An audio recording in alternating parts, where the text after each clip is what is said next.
Hey, good morning, everybody. It's Robert Phoenix. I am back, albeit a little bit later than I normally would start to live cast this stream over here on YouTube. But, I had a kind of a late night last night. So I wound up actually sleeping a little bit later this morning. And as they say, it is what it is. So, Anna Erickson, good morning. Nice to see you. Carolina in the Pines. What's happening? Good to see you. We got Coach K. We got Thor by the door. We got Justice Moody in the house. Bravo, bravo, bravo. Good to see you, Lisa Marie. Lisa Marie, I'm going to call you today. We are going to set a date. I promise. I promise that. You're on my list, okay? Thank you. Tamara Garth. Robert Scanlon. What's happening, Robert? Nice to see you. Hope everything's going well with you. Colby Branson.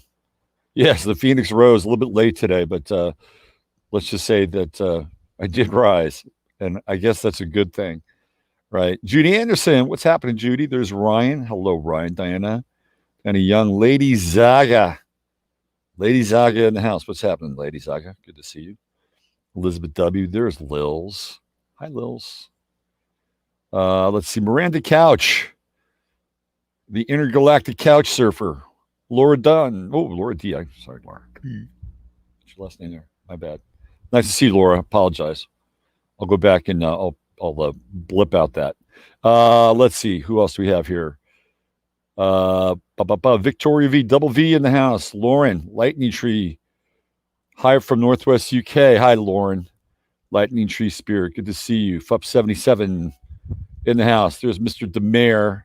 No email yet. It's coming. It's coming. I promise you, the email's coming. Just it'll be there today. It's coming. Let's see who else we have here. China was mad at Australia. Oh boy, breaking the media fast today because I've been missing in Jones for my 15 minutes. Oh well, welcome back, Joe Mama. Denise Woolsey in the house. Oh, it's buffering for me. Yeah. Well, I don't know. I've got a pretty decent stream going on here. I suppose I could bring the. I just haven't really found much difference when I actually go right into the modem. I just really haven't found much difference. Danica Rose in the house. China's retaliating. We're going to get into China. We're going to get into Melbourne, and I'm going to show you some a disturbing photo that crossed my path this morning. So since I got a late start, why don't we just get going here, and we'll just jump in. Let's go. Dear blessed and holy Father, Mother God of the great central sun, within the universal light, which is the light of Yeshua Sananda Emmanuel, we ask that only the highest and best information, truth, and wisdom come through this channel at this time, and that the qualities of grace, beauty, compassion, flexibility, empathy, strength, humor, intelligence, discernment, wisdom, perspective, perseverance, and justice for all be a part of this stream and our lives on a daily basis. And we ask that any karmic residue be cleansed, purified, clarified, and removed from this stream and one another so that we may return to our individual experience sovereign as we entered. So be it. Let's go. The buffering, I was watching Alex Jones last night, and he had some serious buffering on his broadcast. So I think this is maybe the new normal, that they'll be sort of downgrading the online experience with the streams. It wouldn't surprise me at all. So just to give you a kind of an update here on the local front, I got to tell you, there are things happening. There are things happening on the local front that I'm not going to get into right now because I don't want to be I don't want to let the cat out of the bag. Let's put it that way. But things are happening, and hopefully I will have more information, or at least at the very least, some scant information moving forward, perhaps next week. Let's just say the natives are restless. The natives are restless here in this part of the world. And some of the natives have a lot of money here. And they are actually finally starting to wake up to the level of tyranny that is being essentially forced upon us by the local hospital and the county health commission, which is really what's happening now. Local governments aren't making any policy. They don't have anything going on with the city councils. You can't even get into a city council meeting now. They're all on Zoom. This is all by design. They've eliminated the ability to be interactive, to look people in the eye, to question them, question their motives. They're all hiding behind the digital wall. City government is almost completely inaccessible at this point, and they're all just taking orders now from the county health commission and the local hospitals, and that's just it. That's the way things are rolling out. Well, people are starting to figure this out, and they're going to try to find ways to somehow pump the brakes on this thing. So who knows? Maybe next week I'll have some more info on this. But I'm just going to say right now that some of the people involved in what's going on are fairly prominent people, like, and I mean on a national level. Okay, so this is not some kind of rinky-dink kind of underground resistance, and that's all I'm going to say for now. But it's a good start, and hopefully I'll have more to share next week of what I can't share. All right. Wow, where do I start? Where to begin? So I went into Austin yesterday. So I went late in the day, which is why I got back late and had to run a few errands there. And it's the same pretty much in Austin as it is here, where everybody is masked up and covered. And it's really a very interesting feeling being the only person without a mask most of the time.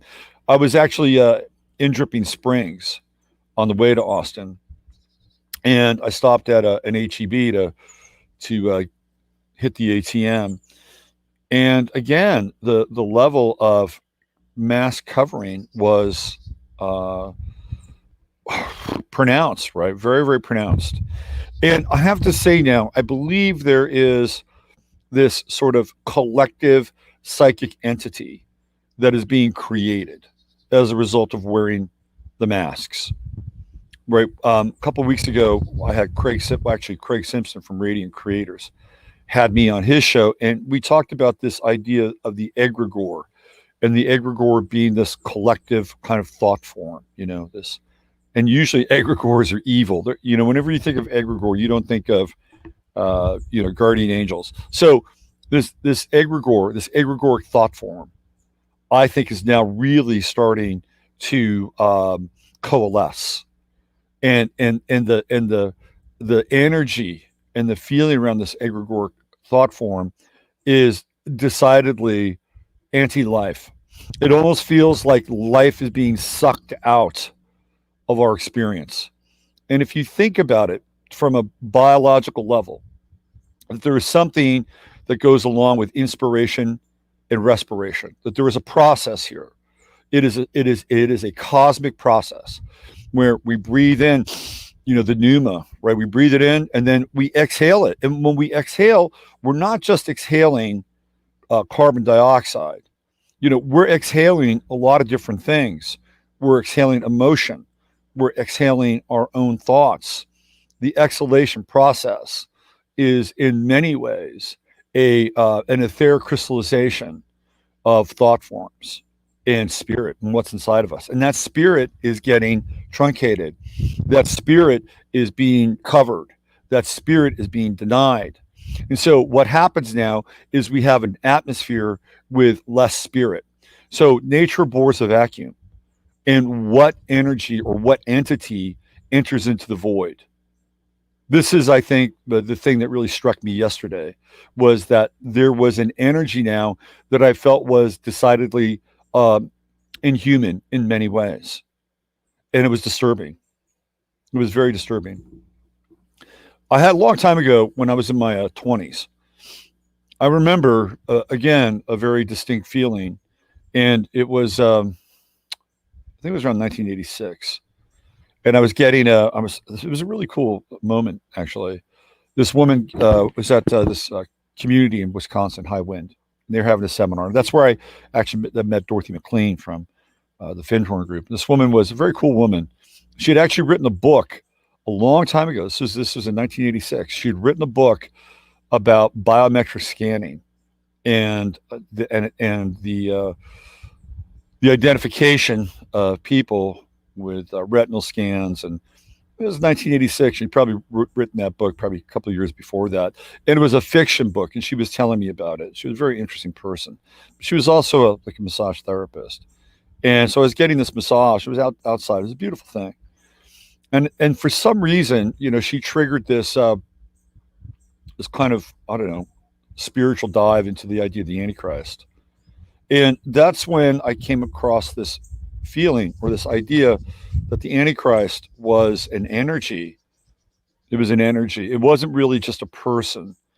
And I remember having this kind of contact with this energy right around that time. And it was almost like I could feel this palpable sense of evil, kind of in the atmosphere that had permeated everything, and that it could essentially enter into the daily affairs of the human experience. And I think that's what's happening now.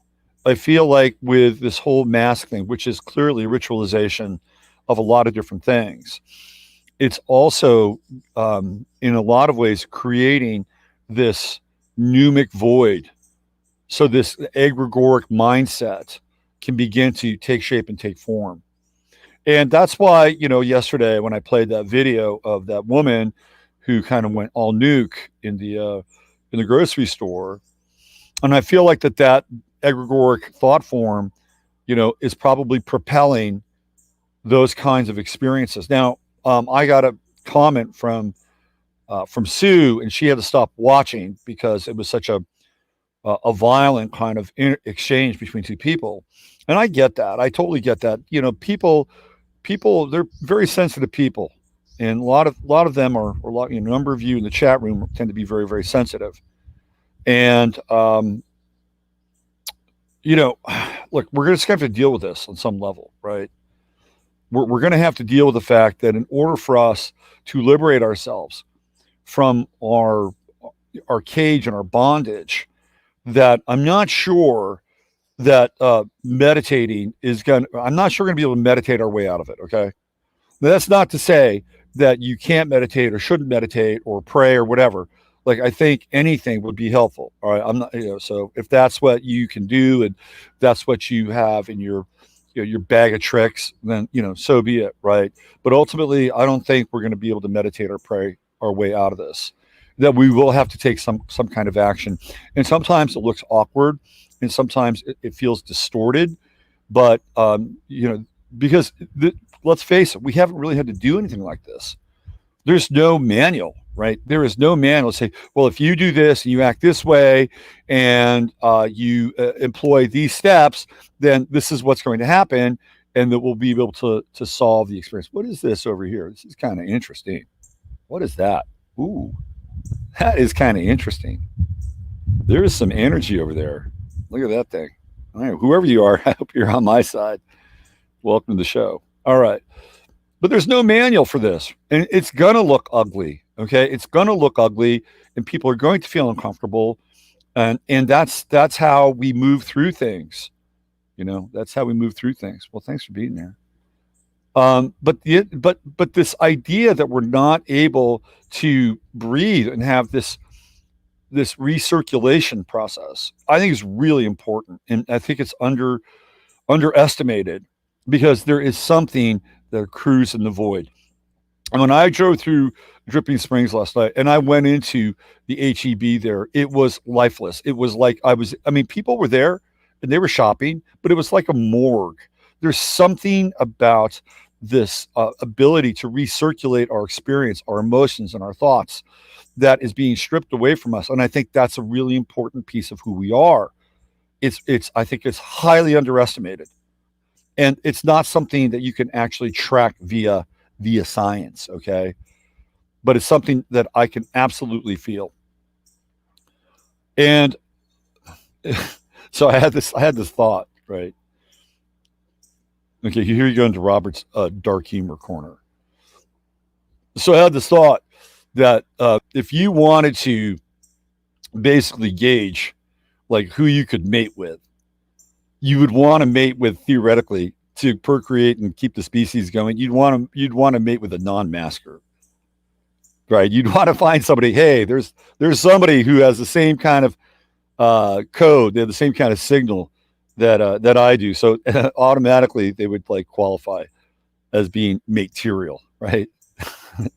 And so I had this thought, right? And then there was this woman who was in line at the store, and she was in my line. She wasn't wearing a mask, and I thought, for somebody who was available and wanted to think about that kind of fusion, like, here you go, here you go. Here's a person, right, who has the right signal in some ways, and it could have been a man, whatever. I'm not going to say male or female, but I was just playing with this thought that it sort of qualifies the the how do I say, the evolution of the species in some ways.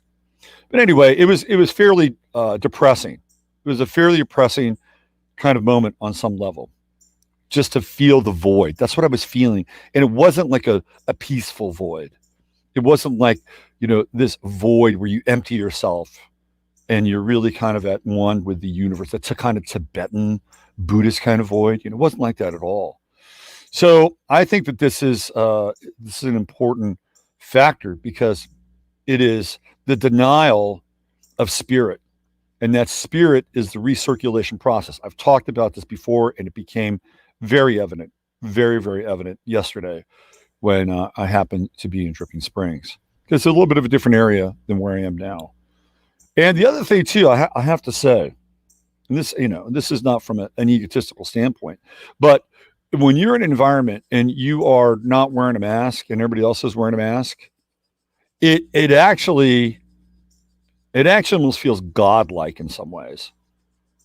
It really does. It's like I am having an experience that none of these other people are having, and it's like it's just bizarre. But when I say godlike, there is something very, very empowering about the whole thing. And if you haven't done it, you should try it at least once. Okay. And I know there are people in certain areas that have stricter kind of codes or whatever. Pick your poison, right? But try it at least once. It is a very liberating act. And there is something, very godlike about it, because it's about freedom. And when you're in that place and you see everybody else, it's like, it's just wild. It's almost like you're vibrating above them. And it's a very interesting experience, for sure. And not from an egoic perspective, right? Because that's not really what I'm talking about, but it does kind of cross that line, that all these people are kind of like mere mortals in some ways. And that who have decided to basically not do that, have elevated yourself over some kind of collective thought form. So if you haven't done it, I highly recommend it. Be strategic about it. Go find a place where you might be able to theoretically get away with it, and have the right mindset. Try it out. Do it. Okay. All right. Let's get into some very interesting news here. There's a lot going on. Why don't we start off with Melbourne, which has been this has been my subject of choice here with Melbourne. And again, I just my heart goes out for the underdog, and Melbourne clearly is that. Now I got an email from somebody from Melbourne yesterday, and basically what they're saying is that most people in Melbourne do not resist because they've been conditioned to believe that the anti-mask people are conspiracy theorists and that they're dangerous, which is very, very sad. But you people in Melbourne, you better start waking up. Even the folks that think that if you side with the non-maskers, you will wind up being labeled insane or dangerous or paranoid. Well, let me show you now, Melbourne, what you're up against right here. So this is the Victoria Police Station. What do we see here? What do we see there? You see that? You see that? That's the Chinese flag. And that's being flown over your police station. There it is. No need for communist China to invade. Victoria's police have already raised the dictatorship's flag over a police station in a heavily Chinese suburb. So they're rolling out the flag there. And guess who came to cut the cake to celebrate the dictatorship's birthday? Why, it's Gladys Liu, the Liberal MP tied to China's propaganda arm. So there we go. There is multicultural madness on show. Whenever you raise a flag, right? Whenever you raise a flag, you are essentially pledging allegiance to the symbol that the flag represents. So I don't know. This guy's on Sky News. Andrew Bolt. Is that who he is? Did he write this? Yeah, apparently. Apparently this guy, is either allowed to have his controlled opposition, or maybe he actually has some ability to make a difference on some level. Whether that's the case or not, I don't know. But why don't we do this? Why don't I do this, and let's hear that video. Let's just hear that video. Let me set that up again because I wasn't sure there was a video there. I just wanted to bring the story to your attention. So let's do the video. Let's see what the video has to say. All right, here we go. This is unbelievable. Frankly, unbelievable, both from Victoria's police and especially unbelievable from Liberal MP Gladys Liu. Now, this, I hardly need tell you, is Australia. But in Victoria, a police station has just raised the flag of China, the flag of the communist dictatorship of China, as the crowd sang the regime's anthem.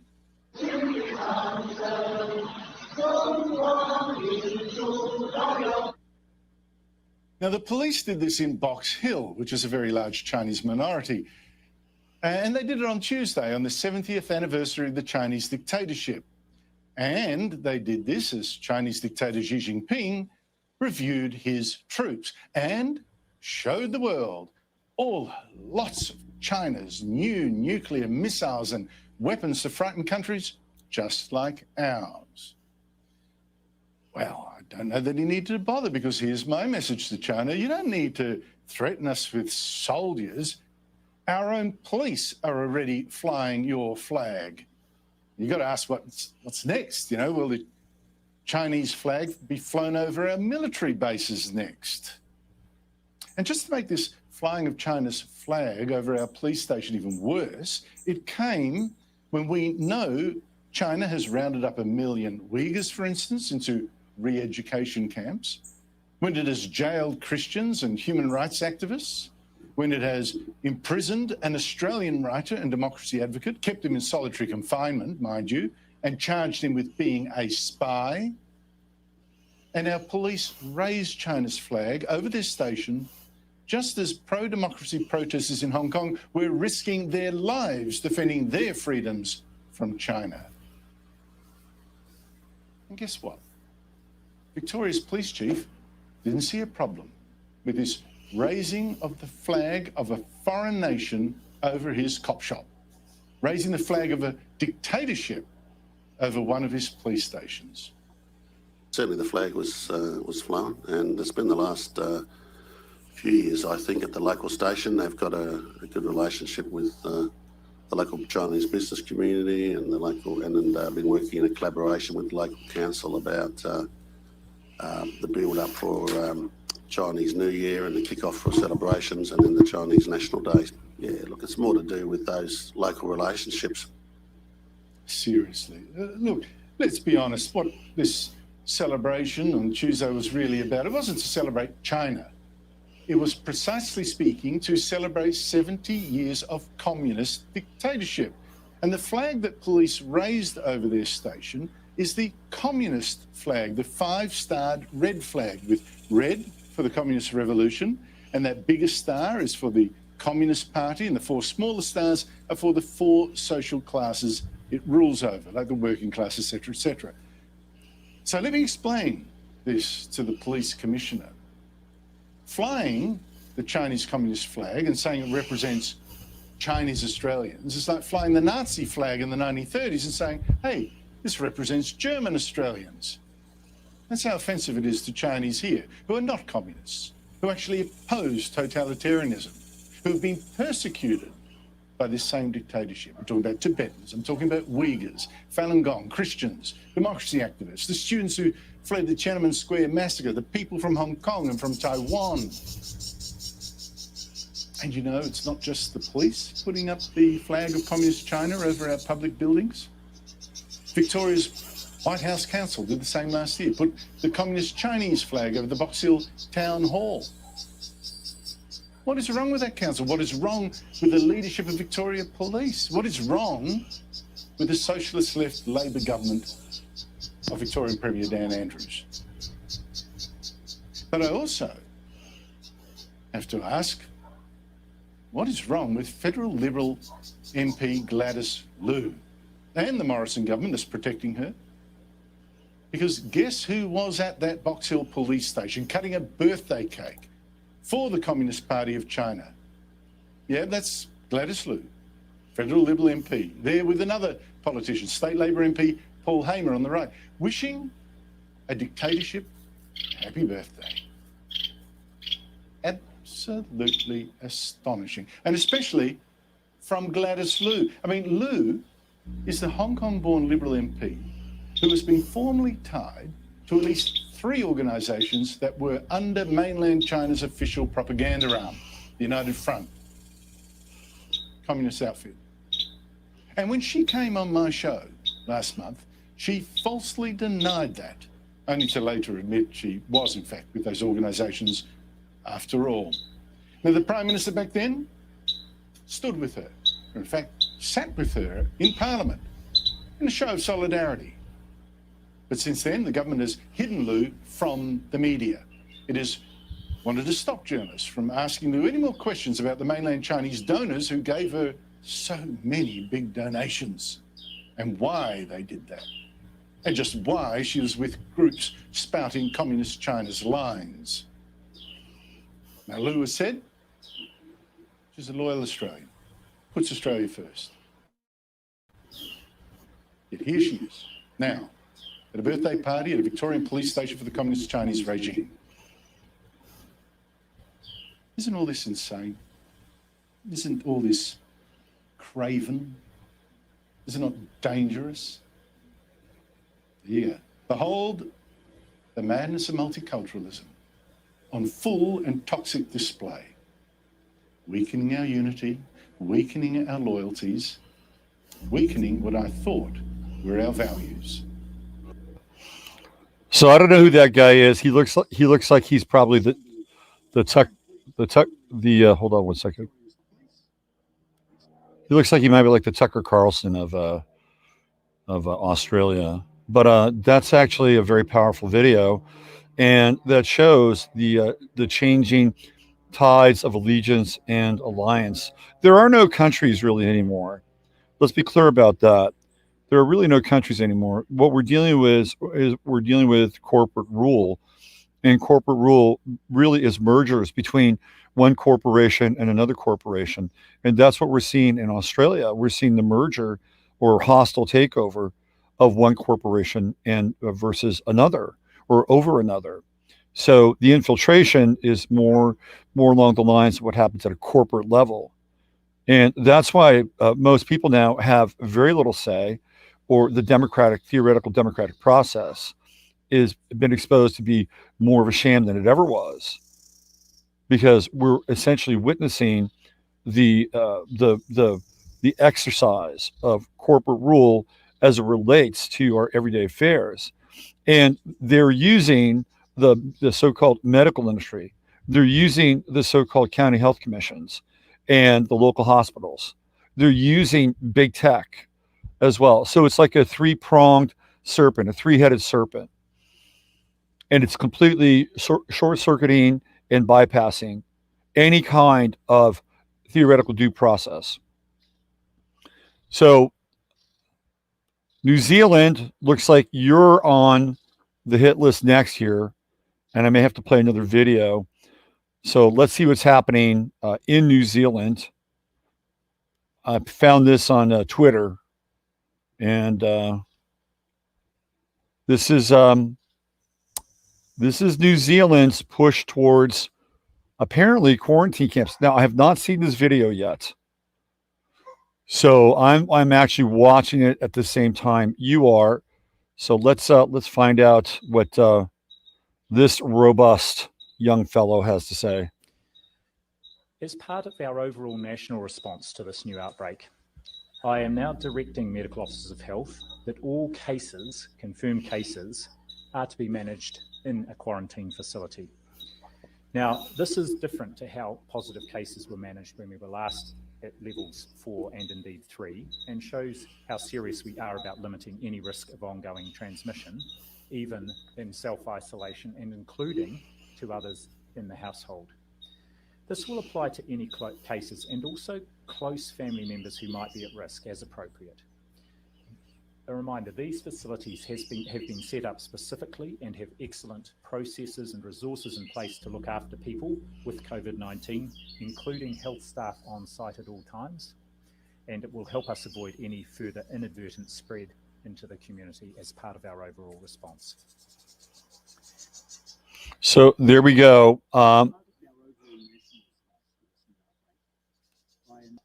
So there we go. We have escalation now taking place in New Zealand as well. So it is a unified effort. It's a unified front. And I believe not every city in Australia is going through the same sort of draconian measures and totalitarian exercises that Victoria is being subjected to. But, you know, it's only a matter of time. It's a test city. Now, I was shown an email a couple days ago, and the email I was sent an email, and in the email there were boxes on planes that were supposedly headed to Australia. Now, these planes were essentially landing in Melbourne. Now, apparently you cannot travel to Melbourne. So the idea that people were showing up in Melbourne and actually flying into Melbourne was highly suspicious. But there was a great deal of flight activity headed into Melbourne. So what these boxes revealed was they revealed that they were actually coming from a company that produces the equipment for the Chinese social credit score. And this is going to be implemented in Melbourne very quickly. You know, while everybody's on lockdown, they'll actually put this equipment in place. Well, what does it mean to put the equipment in place? Well, the equipment is both cybernetic and biometric, meaning that it will be deployed in the physical environment, okay? And it will have its cybernetic companion or its cybernetic component. So essentially what this means is that if you're out in public, okay, and you are walking around and this equipment is being deployed, what will happen is it will measure a number of different things. It'll measure your body temperature. It'll measure your heart rate. It'll measure potentially your blood pressure. It'll measure any number of physical anomalies or physical data points that you have. Okay, it'll measure all that stuff. It'll look at like your heat gradient imagery, not just what's coming off, and they can measure in terms of a medical data point or medical metric. Not only that, but I also believe that they'll be able to track brain patterns, and they'll actually be able to look at your activity, like your neocortical activity, wherever it's showing up in your brain. I believe they'll be able to also look at that and pattern that, and then make complex relationships to ultimately what you're thinking. So this is what's going to be deployed in Melbourne. Not only that, but they will also include things like high-powered listening devices. So conversations will actually be recorded as well. So you'll have your body being recorded, all the biometric markers, your breath, your heart rate, your blood pressure, galvanic skin response. All those things will be a part of it. Your thoughts will also be, in some ways, monitored, and your speech will be monitored. This is what's going to happen. And at some point, people will get a little knock at the door, and they'll say, "Oh, we'd like you to come on downtown, and we'd like to have a little meeting with you." "Oh, really? Yes, please. It won't be long, we promise. You'll be back here, we promise."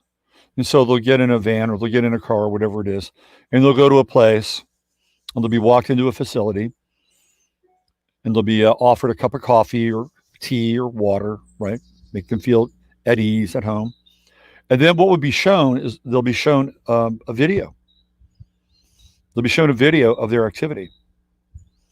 And not only will they be shown a video of their activity, which will be intrusive in and of itself, but they'll be shown everything that I shared with you, including the brain mapping.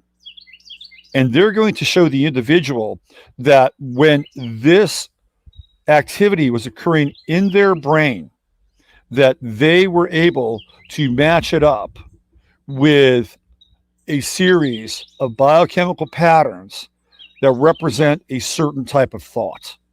Okay? So essentially what they're going to do is they're going to tell the person that if you continue to have these thoughts, and we will be monitoring your thoughts, that we will bring you back and you will be charged with a thought crime, or you will be removed for a period of time until your thoughts have changed, until your thoughts have been manicured, as it were. And it may not even be that drastic. They may say that if you don't control your thoughts, then what will happen is that you will wind up losing money, losing privileges, all part of the social credit score. Okay? You think I'm crazy? I'm not crazy. This is what's going to happen. So then people will be let back out, and they'll be thinking about their thoughts, and they're going to think about how not to have thoughts that will show up in a way that is trackable. Now, it could all be bullshit. They could just be pulling a fast one, and then they could be faking the whole thought thing, but somehow I don't think so. Like, that technology actually exists. So now you have a group of people walking around censoring their thoughts. How do I block this thought? How do I block this thought? How do I make sure that my thoughts are not being broadcast to this highly sensitive equipment, which seems to be ubiquitous and everywhere? That'll drive people fucking mad. And so now they'll just train themselves to have happy thoughts. Now they'll just train themselves to have polite thoughts, so it doesn't show up and they're not a blip on the scanner, and so that they don't lose any money or any privilege or whatever goes along with that. But there are other like minor things as well. Like if you jaywalk, you're not supposed to jaywalk, then what happens is you will get a fine, immediate fine. You won't even go before a constable or anything like that. You'll just get a fine. You'll also quite possibly get knocked down in your social credit score. And if you get knocked down enough, you'll wind up living in a shitty place. You have a shitty job. You won't have any real income. And all the people that play nice and play well in a very Skinner box-like environment will be upgraded. And of course, their participation in doing whatever they can in order to out you as somebody who could be potentially dangerous will also be rewarded as well. Melbourne, you're on the clock. Rest of Australia, you're not far behind. New Zealand, you're on the clock. United States, we are definitely on the clock. We're definitely on the clock. This is where all this is headed. But there are interesting things, I will say, as we move deeper and deeper into this most crazy, insane, historical world, 2020. There are things that are happening that are actually not just dark and depressing, but fairly interesting in a lot of ways. Let me bring this up here, because there's a lot. Look, I could go super dark today. I have a lot of stuff I could bring up, but I'm actually going to kind of try to end the show in about 5 to 10 minutes. But let me introduce a new character here This is an interesting development.